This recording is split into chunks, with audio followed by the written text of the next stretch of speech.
Welcome to The Patient Physician, a space for doctors to explore their physical, mental, and financial wellness. Your peers and industry leaders will destigmatize institutional perceptions while redefining success, money, and personal care.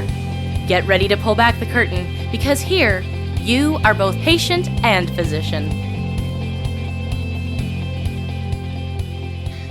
Hello, everyone, and welcome to The Patient Physician. I'm your host, Paul Smith, and I'm joined today by my co-host, Chris Fulbright. Hey, Chris. Hey, Paul. How are you, buddy? Boy, I am extremely excited to finally get this going. Don't let anybody tell you that getting a podcast off is easy.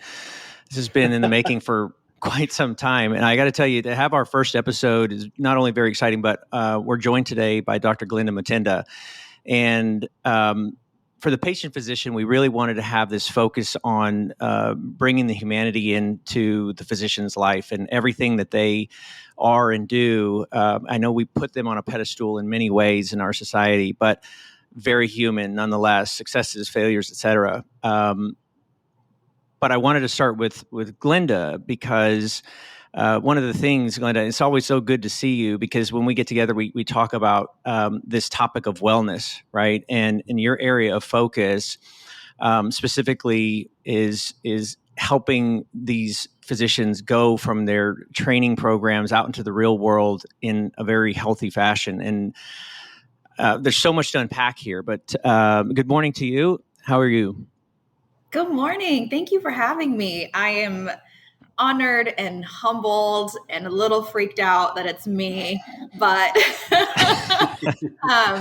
it's really exciting to talk about this because I am so passionate about this topic. And so however we can help spread the word and encourage people and inform people, the better off I feel about the work that we're doing. So I'm super excited to get this opportunity to share more. Well, I couldn't think of a better person to start off with. So you talk about being humbled. Let me just read for everybody your bio. Oh, no. Dr. Mutinda, right, here we go. Take a deep breath so I can get it all out. Dr. Mutinda serves as the Director of Interprofessional Well-Being at JPS Health Network. Dr. Mutinda received 2 Bachelor of Arts degrees from the University of Iowa in Psychology and African American Studies, a Master of Arts in Marriage and Family Therapy from the University of Houston Clear Lake, and holds a doctorate degree in medical family therapy from East Carolina University. She also completed advanced fellowship training in integrated behavioral medicine and residency education at St. Mary's Family Medicine Residency Program. Her current position at JPS allows her direct access to the residents and fellows and oversight of well-being initiatives, and she holds an integral position in the organization's overarching Caring for the Caregiver task force. So right away, Chris, I have to tell you, I want to ask myself this question, like, what have I done with my life? That's where I go to, but I think that's like a different therapy session for another day, right? Well, that may just change the whole podcast, but we have the right person on here with us to help you out, I think. For sure. We've got an expert. Yeah. Glenda, there's so much to talk about around this idea of wellness. And, again, like I said, every time we get together, we're talking about it. Where do you want to jump in? What do you want to cover first? I think the part that I want to cover first is more of a historical framework of well-being and the journey that it's taken to get to this point where there is even a director of well-being that's accessible to our residents. Previously, physicians were thought of themselves as, stoic, hide away the emotion, put that to the side, really do everything you can to keep that human aspect in front of you. And while we understand why historically that was happening, it was really to help them cope with the things that they see every day.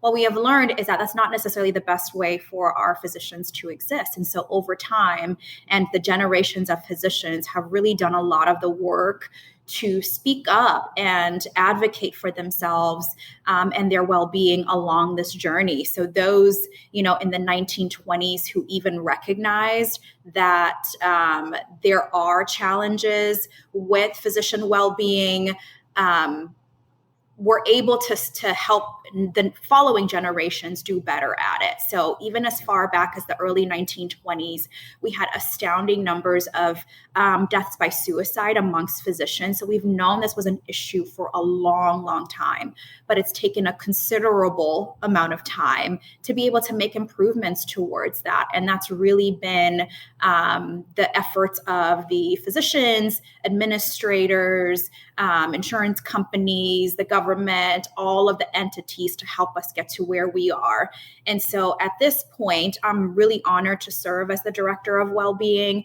And I recognize that that's only happened because, so many elements have led up to this point to where it's not only necessary, but incoming residents, our medical students in their interview processes are asking, what does my well-being look like in training? And that's going to continue as they go on into practice. So really, I feel privileged to get the opportunity to support them as they go on this journey in the continuum of their career. So this does go back a long way. We've seen the trend. We've known for a while, and if, for those that are listening and don't know that, there is a higher than average suicide rate, which is the unfortunate thing. And I think that it comes from this idea that they have to hold themselves out and on this pedestal that we put them on, right? They're brilliant people by nature, push themselves to extent that most just can't or won't. So the sacrifices that they go to, and one of the things that I found interesting early on in some of our conversations was, not having access to programs like you're putting together made them revert back to what they've done their whole life, which is be able to try to think through it because I'm smart enough, I've gotten here, I've worked through it, I've pushed through it. But that hasn't really worked as well. And so what types of things are you spending the most amount of time on these days to help them not go back to that place where I'm going to just try to work through it and think through it? Yeah, that's a great question. So I think a part of that equation was, through research, recognizing that those efforts were not working and change needed to happen. So in the last 20 or so years, we've seen an increased body of literature really taking this topic on and saying, hey, we have a problem, and continuing to highlight that over and over and over again. So that has been really powerful. But on just my level, what I have spent years doing, and I think it's really the most important thing, is building trust. Because there is a reason why physicians don't feel trusting of organizations or even people in my position, because again, historically, it hasn't worked to their benefit. So historically, even licensing questions and things that you guys know very well about insurance, they were doing things to prevent our physicians from getting to their license or paying a regular insurance fee because of past medical history and especially mental health history. And so, spending time building trust really allows me to break down the stigmas around what's happened in the past versus what's happening in the present. And so that takes time on its own. If we build trust, I can have the opportunity to educate, to inform, to empower, to do everything else. And without it, nothing happens. And then from there, it's really just continuing that legacy of building that trust. I think, when it comes to such a close-knit group as physicians, it only takes one time for you to break their trust and it's over. And again, I completely understand that. They're at the beginning of their career, and anything that would get in the way of that should be, considered a threat. And so I completely understand from that perspective. And then the other pieces are just to start destigmatizing different topics. I always say that I will be the one person who is going to show up to talk about the thing that nobody else wants to talk about. And my truest belief is that the more we don't talk about things, the longer they fester, the longer they do damage. And that has an impact both individually and to our patient care, to our communities. It goes so much more than just the individual. And so if we can spend time talking about mental health, substance abuse, suicidal ideation, just these things that most people are like, oh my gosh, like it's too much to take on. I think I'm willing to step into that because I recognize the impact of what it takes. And then through those kind of uncomfortable situations, people can know that, know my perspective, right? And then they can trust that perspective so that if they are in a place where they are starting to struggle or they are, at their wit's end, they know that they can reach out to me confidentially and I will help them walk through whatever we need to get to make sure that they recover, number one, and most importantly, as a human, but also continue their career in medicine. So I think this work is both like on an individual level, but also very much at a systems level. Because with that, I also have to advocate at a higher level, at our faculty level, at our chairs level, at the organizational level. Because what we don't want to do is allow the power differential between our learners and the organization to hinder how empowered they feel in getting a handle of their mental health and seeking the care that they actually need. This is just the whole crux of it is when do you start talking about, when do you feel comfortable, that trust factor? And God, I would just say that key point of, when can I go talk to somebody? When should I go talk to somebody? Or should I just kind of work through it? How do you even know that? But then, like I said, that trust piece, because there's so much that they've worked towards to get to this point. And then there's more, and everything is on the line, it seems like, for them, right? So if I come out and I share this information that is truly vital to me, and it speaks to the core of my mental facilities and my mental health, and I shouldn't, there's probably those doubts in their mind anyway. I shouldn't be in this place. I'm smarter than this. I can work through this, and you really shouldn't. Right? You should lean on somebody, but who do you lean on that you can trust? And it reminds me of a story that we were once shared. Chris, you may recall this as well. We had a marketing firm, and we got to talk to somebody who had a husband as a Navy SEAL, and talking about how much training and rigor that they go through. Just the mental and physical for these Navy SEALs, and then what ends up happening is they start to break down, both physically and mentally, and rather than being able to address it, they don't. And so they go out into the field, not ill-equipped, but not as healthy as they can be. Why? Yeah. Because they don't want to be pulled out and pulled off of that mission or that opportunity to serve and to do everything that is, brought them to this point because of that one little hiccup. But then they're not at their strongest, arguably. And so they don't say anything for that fear. And I just wonder if it's very similar, different training, different path, but very similar, where there's so much that these people have put out there, so many hours, so much sacrifice to be able to serve in our communities. And then they're faced with, well, if I say something, I could lose it all. I could lose my credentialing. I could get fired. Who knows? Oh, absolutely. It is exactly the same mentality. You've literally spent your entire life working up to this point. And again, historically, we did not treat physicians just like we treat everybody else. And so there's that added pressure of knowing what's happened in the past. So that fear isn't based out of anywhere. It's based in the reality of where we've been. And so as we do better to support physicians and others, Navy SEALs, right, we have to spend time rebuilding that trust and making sure that the accurate information is in front of them at this point. Because when you are scared and you're scared to lose the thing that you love most, and I think even within what you were saying, the key there is like to serve the community the way that they want to, like that altruism piece is so strong. And so when you're at that point, it's really scary to think you can lose it all, to think that maybe you won't get to have the career that you always wanted to have, and it's all going to go to waste. Physicians spent a long time to even just to get to residency, and that's barely the beginning of their career, right? So there's so much more after that. So it's scary, and it does feel like they're going to lose it all. And I understand that.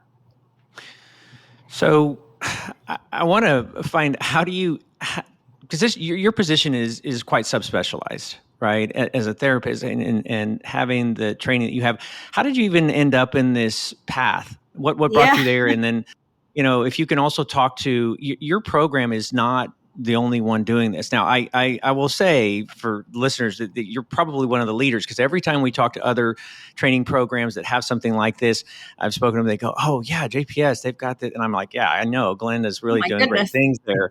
So, are you working with other institutions nationally? I know this is a huge push through ACGME and has continued to be on the highlight frame. So start there, and then tell us all those things of what you're working on and how you work with other people to grow this stuff. Yeah. Well, first I have to say, I think, the best part of where I am now is the full support of leadership and their ability to trust that I'm going to assess, reassess, and I'm going to continuously communicate through the processes of different things. I don't create anything in isolation. In fact, I've never created anything that did not have the input of residents, faculty, leadership, because it has to meet the need. And for me, if I'm just in my silo in my office working to try to solve a problem, I'm not saying that I won't get to the answer, but maybe I won't get to the answer in the way that best fits those individuals' needs. So that's really important to me. How I got here? My entire career, believe it or not, has been in medicine. So I knew very early in my career in college, actually, I was part of an interprofessional research team, and I was the behaviorist. And, I was working with a bunch of different people, and I was like, this is the model that I want to work in. But then I did, my family therapy training, and I didn't know that there were avenues for me to continue that passion until I got there. And so luckily I was able to work in primary care. And that's where I did the bulk of my counseling training. And again, I'm not a traditional thinker in that way in terms of traditional counseling models. And I really wanted to work in an interprofessional team. But from there, I really fell in love with residency education. And, for a long time, I followed that path and into my fellowship. But the critical point for me, honestly, came in my fellowship, where I was exploring all these different avenues. As fellows, you're really junior faculty, but you have, just enough of the in-between space to be both close to the residents and close to the faculty. So it kind of works out because I was able to kind of explore, what are my true interests? And what I discovered within myself was we have so many systems to educate residents, to ensure that they have the knowledge base and the capabilities to practice. And so I was spending a lot of time providing, just emotional support to them. And I really loved that. And I found that was the gap that at the time was not being filled as much. And so I really felt like my mission and purpose would be to utilize my gifts to support these exceptionally brilliant individuals who I know are going to be fantastic physicians, but probably just need a little bit more support along the way to make that happen. So that's how I got there. But it was just, I fell in love with that piece, honestly. And I felt like, oh my goodness, there's so much to be here. You're probably seeing it continue to evolve. With the digital age, what we're doing here, we're recording this, but this is not, this is a part of our lives. And I think that you serve this hugely pivotal role on the front end of their life cycle. They've got more training to do, but you're at this, pivot point for them to get through the rest of their training. And really you're giving them life skills, probably how to deal with the rest of because I don't know that they have access to something like this after they get outside of training. We're really seeing this grow and foster in the training programs. But I think you're probably getting that opportunity to give them life skills. But as we think and we see the evolution of medicine and how, doing telemedicine, or just, the generations that come below, or the younger ones, as they continue to evolve, more technology based, more video. How are you seeing that change in the way that they are handling things, the way that they deal with patient care, and what are you seeing in terms of how you need to evolve the program and the intensive needs because of these things? That's a great question. Yeah, the generations are very, very different. Even with the generations that we have in the workforce right now, they are all very different. Like in my 4 years at JPS, there are distinct differences between each of the years that I can tell you. I'm like, it's amazing that there isn't that much time between them, but there are very distinct differences. The younger generation is really exciting to me because they grew up with parents who talked about mental health, who normalized mental health. They grew up with parents who put them in counseling at younger ages. They are very comfortable talking about their mental health. For example, the trends on social media, they are very, very open. And so that allows me to kind of speed up the process a little bit, where it might have taken some time to really build that trust and to talk about these stigmatized topics. They're willing to jump right in there, which is amazing. And they are incredible advocates for their mental health. The challenge comes where healthcare as an industry is not ready for such radical thinkers, is not ready for such progressive minds. And so the rest of us, I feel like myself included, have to work to make sure that they're showing up in a system that is going to support that individual, because that's what we love about them, that they have this capability, that they have a different way of thinking, that they're interacting with technology in a different way. But if our systems aren't prepared for that, well, we're not necessarily setting them up for success, are we? And so in the work that I do, really, it's just about thinking outside the box in terms of how we deliver services. To me, it's always incredibly important to make things easily accessible. So even things like podcasts are really great. I had actually explored starting my own podcast for a little bit at JPS because they interact with media constantly. So why not give them something that they can tune in as, they're going home or they're at the gym or whatever that is, and have a more integrated approach. The other thing about them is they view work and life differently. They view, and I think I'm learning this lesson from them myself, that life is work and work is life. So they don't, versus older generations who tend to think of life and work as separate, right? You go to work and that's that, and then you go home and that's that. Right? They don't necessarily have that vision. It all goes together for them. And the beauty of that is we can insert content and material at any point and they will consume it because of how they think about work and life. It's just so different. And I think they're going to revolutionize how we deliver medicine, how we deliver mental health care services, what our well-being initiatives will be in the future, because it has to, again, be able to meet those needs as they're showing up at our doors.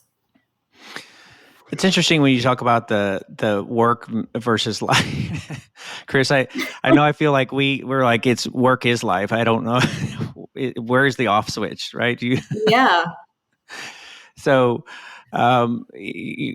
there are differences in the trends, and we have that with some of the folks that work with us that are younger, and they I feel like are living, but the work is not there. It doesn't define them as much, although they know that has to be done. So it's a little bit of I would tell you from our generation, it's sort of like, well, why don't you work harder? And that is not the answer necessarily. And maybe it's just our generation being jealous of not knowing where the off switch is and going, I really wanted to take that vacation. One of our great team members just went on a vacation to Hawaii, and I'm like, why? You could very easily go, why are they doing that? Well, because they know work-life balance. So that's really an important piece. But when we come into this evolution and how people work and live together, and you do have that focus on family, right? The spouses and marriage. So do you get involved from that level? Are you just dealing with the physician and the training at that point? Or are you working in the spouses? Because I know there's a lot of spouses that wish or want a support program. How are you working with them and helping them know how to support that physician of the future? Absolutely. So yeah, it's all intertwined. And I will say, like, don't be too jealous because, previous generations have made way for this to be possible. I think Gen Z, as they're coming into residency here in a little bit, they've seen how millennials did it before and it was not working. And so all of this is like lessons learned. Like these are generational pieces of a knowledge that are being passed down that help the newer generations think about it differently and innovate in a way that does not repeat the same mistakes. So I think we're all building towards a better future. That's really what I truly believe. And then in terms of just like working with families, so luckily I'm in a system where each program actually has quite a bit of support for the families. So they will, hold different social events where spouses and kids can be invited and involved, or there's even like different groups where the spouses will just hang out together.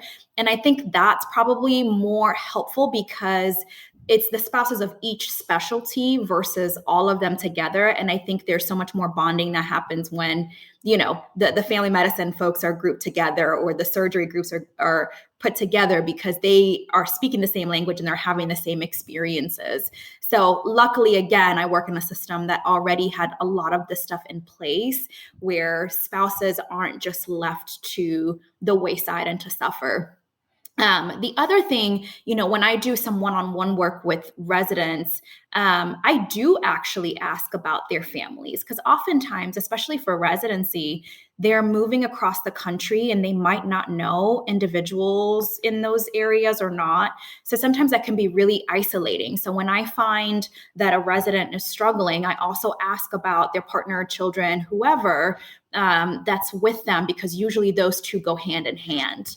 And another thing that I say, like at orientation, is that just because you're not struggling doesn't mean your partner isn't struggling with this move, right? Like a part of residency is having a very strong support system. So if that partner is feeling isolated, alone, just having difficulties navigating residency, because that's really challenging on partners and how you manage time in that, then they need their own support. And again, luckily, I'm in a system that provides free counseling to immediate family members. And I know that's not everywhere, but we are very lucky to have that. So that way I can refer partners as they need to different resources.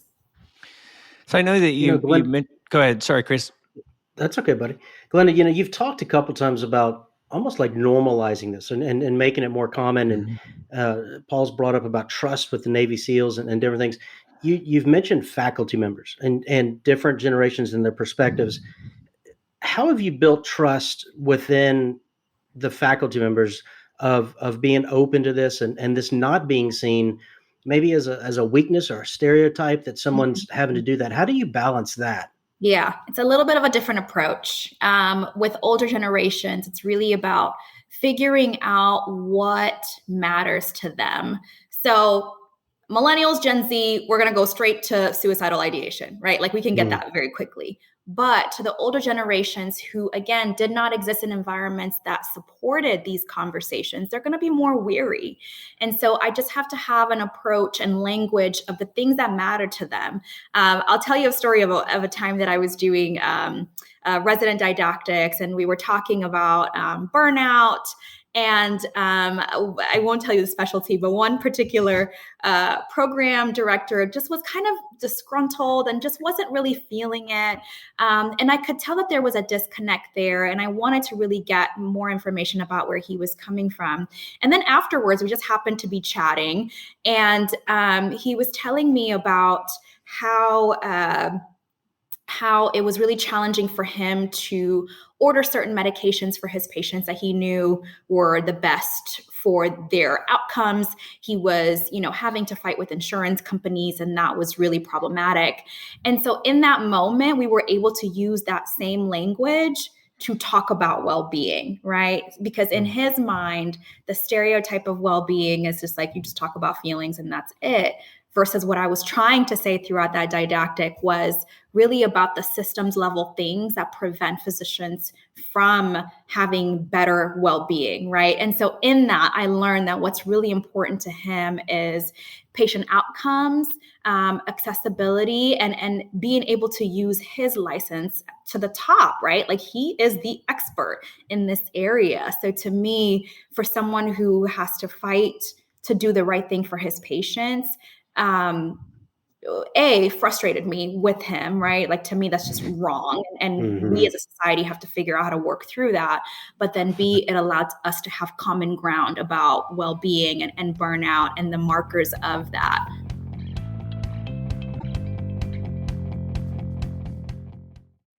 So if one of our listeners is out there and they're thinking, that's great that they have Glenda, they have access to someone who's an advocate for them, and maybe they're struggling a little bit. Maybe there's mentally they're building up. But where would you say, hey, here's a place to be able to go. Here's a resource. What are those next steps for them so they can get it out of their head, right? Right. So all organizations have some type of employee assistance program. I would ask them to look into that. It might be an internal EAP, meaning those clinicians, those therapists work within the organization, or there's an external EAP, meaning there's a contract with a clinician firm that can help them get access. A lot of organizations these days have external EAP because it helps build the trust. Sometimes it can be really challenging to feel like, oh, I'm going to another employee within my network. Like, is that actually confidential? And those things happen, right? So I would look into that resource. The other thing about that resource is that it's going to be free to the employee. And I think accessibility to free confidential resources is critical because we want to take away as many barriers as possible to those individuals getting the care that they need. So I would say that just explore it, take a look, call them and ask them about confidentiality, ask about how they document. All of these things are really, really valid questions, and they will be able to help build trust within that. The other thing too, within or about EAPs is they don't gather insurance information, and they're not documenting in the same systems as the hospital function. So let's say, the hospital uses Epic to document patient encounters. The therapists or clinicians are not using that same system. So just asking about those types of questions, I think is really good. And then, not having the insurance documented or things like that means it's not really trackable. Therapists are great at being able to diagnose different things, but sometimes it can be really uncomfortable to feel like that will follow me for the rest of my life. There are processes in place to make sure that does not happen. As a therapist myself, I can tell you it's very difficult to subpoena therapists' notes, and something, pretty big in a court system would have to happen for that to happen. But I recognize too that historically that has hindered some individuals. So I would start there. The other piece that I would start is maybe even just look at clinicians in the community, therapists in the community. So, and there are plenty of therapists who do cash only. Again, if you're really worried about people finding out, if maybe your organization is not as, trusting and empowering, then I would encourage go to a therapist who takes cash, which is very common. It's not a weird practice. And get the services that you need without, feeling like something is going to follow you for the rest of your life. And then again, continue questions. Yeah, go ahead. It's just. I'm listening to you talk about having to go, and it's not that I think they're trying to be secretive or hide it. It's just that the stigma that's around this is just so odd. As I'm hearing you go through it again, it's not like I'm hiding my gym membership fee, right? Yeah. I mean, but that has to do with my physical health, and everybody's going to applaud and go, "Oh yeah, you're working out. That's fantastic. You're addressing your physical health." But the second that we really start to go, "Hey, I'm addressing my behavioral and mental health," it's like, well, let me hide that. Well, this is the place where we really need to evolve, I think. But even as an entire nation, the way that we think about mental health, not just, within the medical community, but specifically within the medical community, because again, there's so much on the line, and there's just nobody wants to work so hard and then have it stripped away. But then Absolutely. the iconistic view that we have of them and how, we're supposed, would we go to see somebody who had, some mental things that they were trying to work through? Well, why can't they have that? Why can't Yeah. they be human and have those same struggles that we do? Right. It's all very, very, convoluted and confusing when you break it down. Yeah. It's totally disheartening. And that's why I said, there's lots of physicians who exist in systems that are not supportive. I will not say that every healthcare system is on the same place. Unfortunately, there are some who function in, previous ways of thinking, which is very much, it's a problem if you have mental health concerns, and then it's a problem if you seek help for it, which doesn't make sense, and that leads to all types of issues. And so I'm all for helping people take precaution in a way that's still protective of them, because I feel like these services should be a basic human right. Physicians are just like everybody else, and life hits them, right? And so if we want to continue to have individuals in our healthcare systems who are doing well, then we actually have to work towards that as a society. And so we've seen a lot of movement in those areas, but you're right. We don't hide our gym memberships and we celebrate it, right? But it's the minute you're like, oh, I think I'm experiencing depression, that I can't talk about that because I don't know who will judge me and how they will judge me. And I don't know, the impact on my employment and all of these different things. And that's, again, something as a society that we really have to do something towards. But here's the thing. And this is where I feel like we have to take on this challenge. I think you all as well are part of culture change.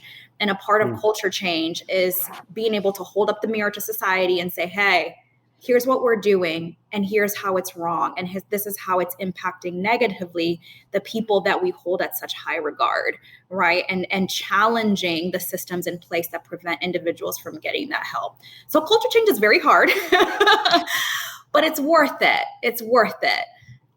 Yeah. I think also we tend to just view ourselves as being alone. I'm sure there's people right now thinking and listening to this going, oh, I don't know where to start. Yeah. This is really just hitting me. I'm the only one, because it's that bad. We can't really even surface it up. Although, Chris, how many calls a day do we have where we're just talking through stuff? Because that's the piece. It's talking through things to go, hey, am I thinking through this right? Check my emotions, check my, it's not just like, okay, is this in order? Does this calculate? It's, how should I feel about this? And how many calls have we had like that, Chris, just to work through things, as colleagues or business or with clients? I mean, we're doing it at our level. It's all about relationships, right? And I think Glenda did a wonderful thing in the beginning of mentioning trust and building trust, and some that takes time. And we see it whether we're dealing with people from different cultures, right? Maybe they come at it with a different narrative. The psychology of it looks a little different. But having that trust, having the built-in relationship where someone doesn't feel like you're leading them down a path to, I'm going to turn and heal this. I'm going to get this better because somehow you're wrong for feeling this way. Where a lot of times, you're right, Paul, it's the psychology of just getting it out. Let's talk, let's verbalize it. And maybe talking about that opens that path up a little bit, right? Where you're able to move down a little bit longer.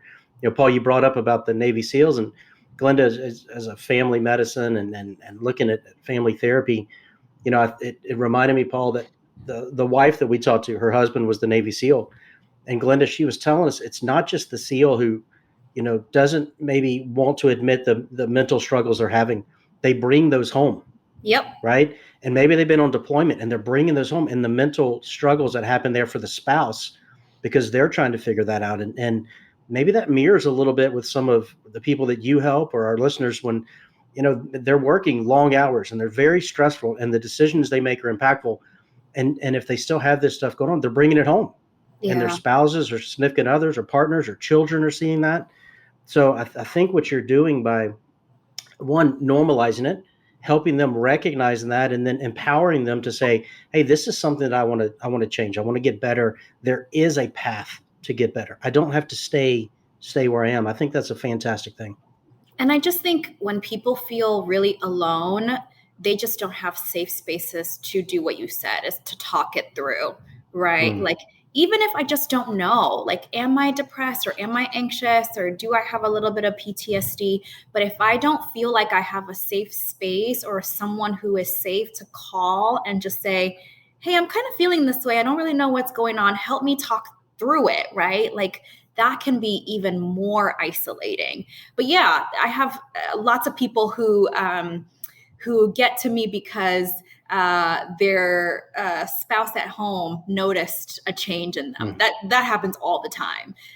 More recently, I had a younger physician, first year resident, who came to me because he said, his wife noticed that I was using this particular language and this was different from before. And that's what made him make the phone call. So I think families, can really, first of all, families know each other more than anybody else, right? You live day to day with them and they know the nuances of your character and personality and how you carry stress. And so they're really great at picking up when something is not necessarily going well for you, and can be that early detection of something starting to happen. Or usually families are really good at, like, pinpointing it very, very early. And then it's just giving that individual, encouragement to seek the resources and things like that. So I'm going to destigmatize a little bit. I am in therapy. Yay! No. But I think it depends on your background, how open to it you are. I talked to somebody not too long ago who's a physician, and she had gone through a very traumatic event, and I said, so, what are you doing? How are you working through this? Now, look, our role is not necessarily specifically to that, but just because we're working in finance doesn't mean. I mean, I always said that without the person and the human, the money is really nothing, right? So asking, like, how are you dealing with this? Well, it's family, right? Okay, so what outside of that? Well, it's really not culturally kind of what we do to go seek therapy. I'm a little bit more open to it because I also got a degree in psychology. Now, I was super uncomfortable, as we talked about before we started this. I didn't want to be called doctor, so I just stopped there with the bachelor. But it was strategic. It was strategic. That's right. Wrong work, though. I'm really uncomfortable with it, but it is a pressure valve for those that if you can do it. If you haven't, maybe it's right for you, maybe it's not. I don't know, but you'll never know. It's a pressure valve. Sometimes I can go in and I'll rattle off 1,000,000 miles an hour.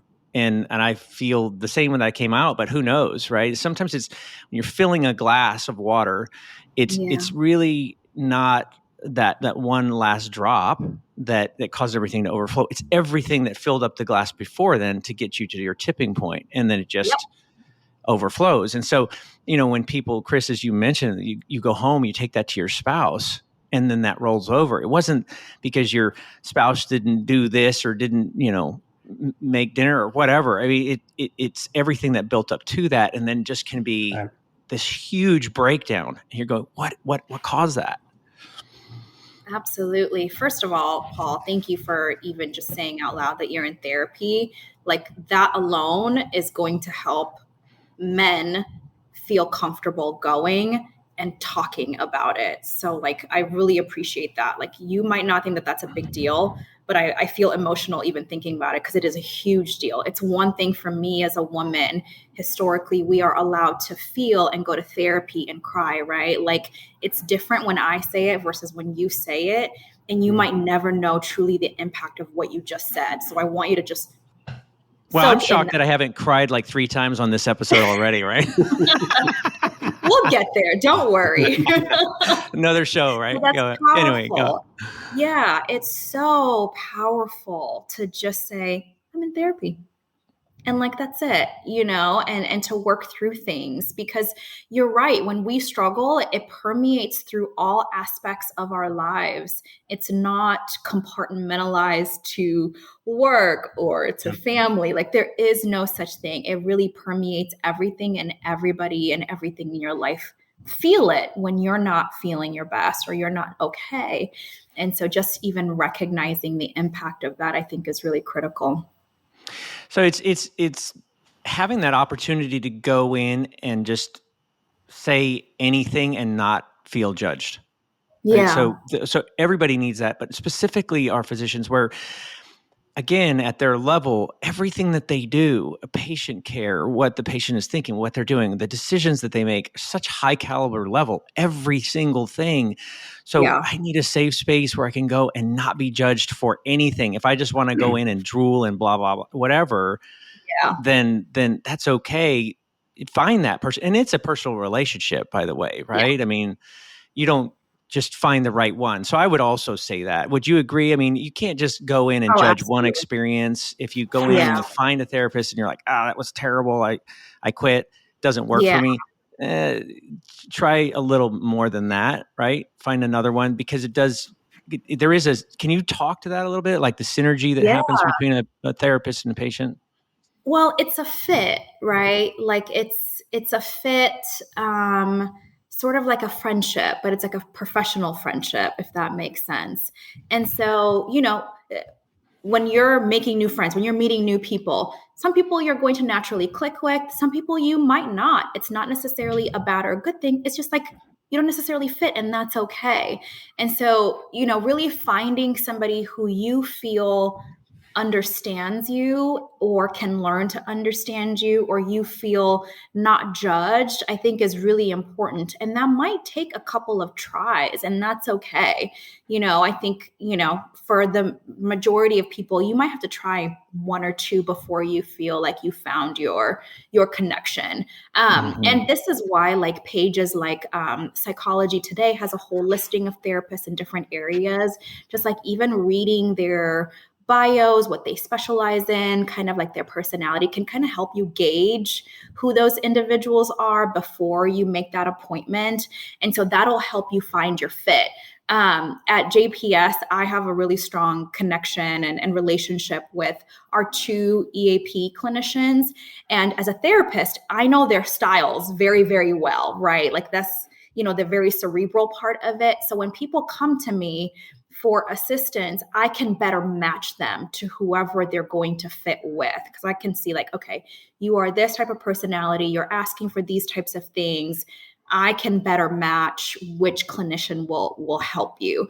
But I recognize that not everybody has a middle person to understand both sides. So, doing a little bit of research, trial and error is perfectly okay. And also, I will say this, look at credentials. This is really important. And not because one degree is better than others, but it'll help you understand what you're going to get. So, for example, there's an employee that I'm working with right now who tried, our clinicians, and they just were not a good fit.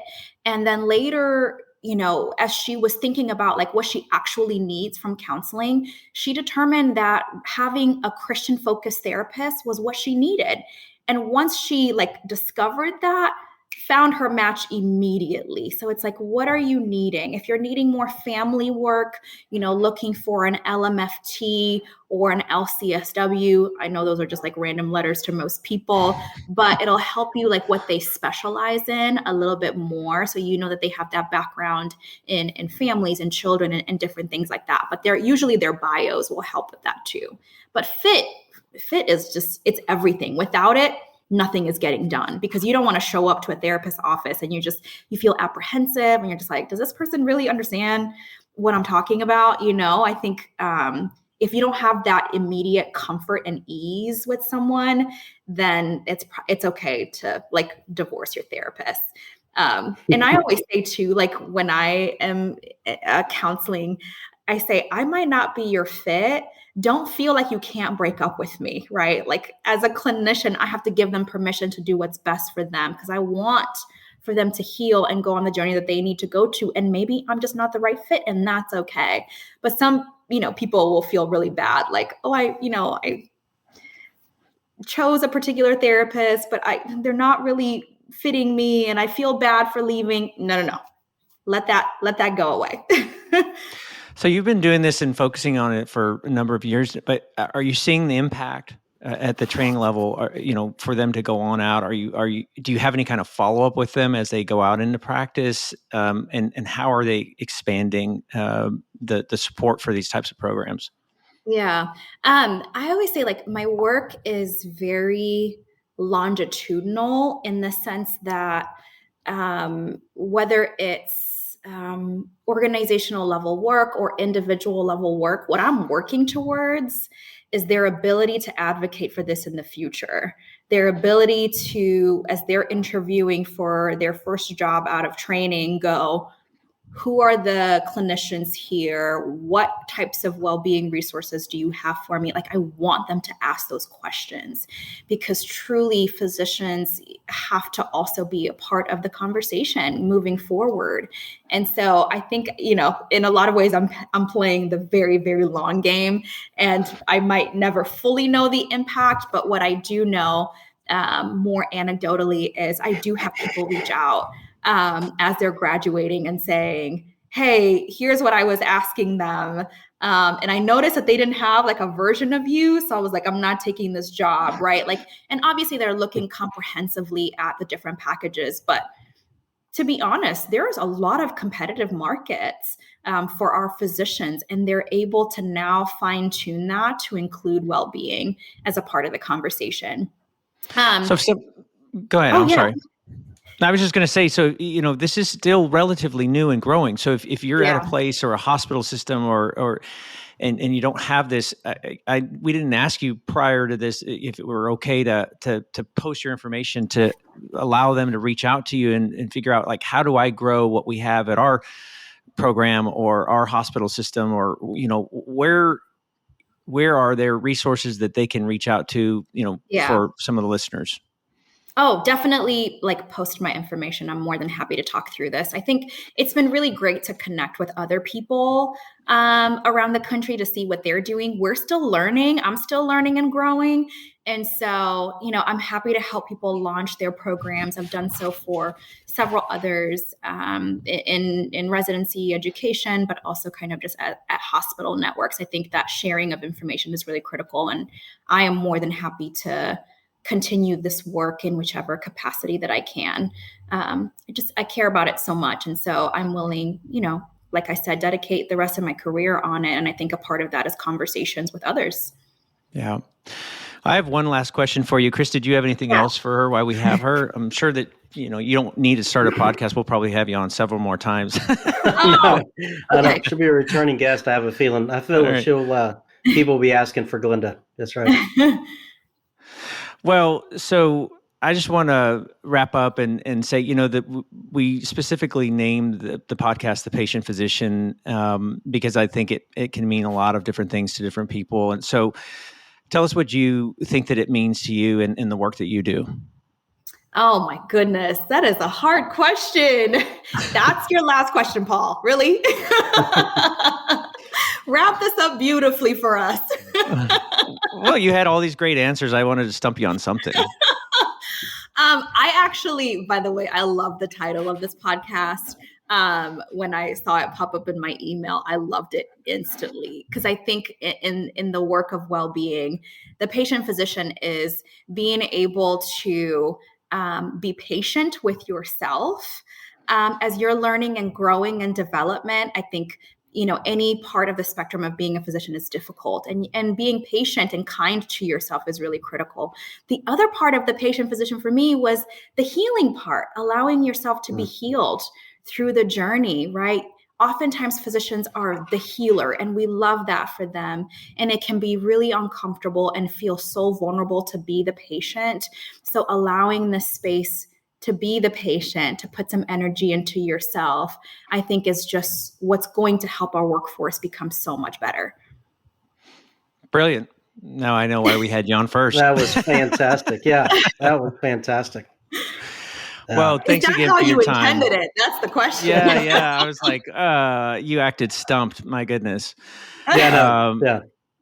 Thank you so much for your time. Really enjoyed it. I hope that listeners have learned something from all of this. That is the point of this, is to, again, to continue to destigmatize, open up thoughts, discussions We'll post Glenda's information, and again, hopefully we'll have you on sometime again in the future. Thank you for all that you do to support our physicians. We need and value them, and we need them to be stronger, but also to feel the ability that they can feel weaker too. Yeah, I'm honestly, I cannot say this enough, like how humbled I am that you guys thought of me to be the first guest on your podcast, and I will come back as many times as you want me to. So thank you for allowing me this opportunity to keep fulfilling my mission. It's amazing. So thank you. Thank you, Glenda. We appreciate it.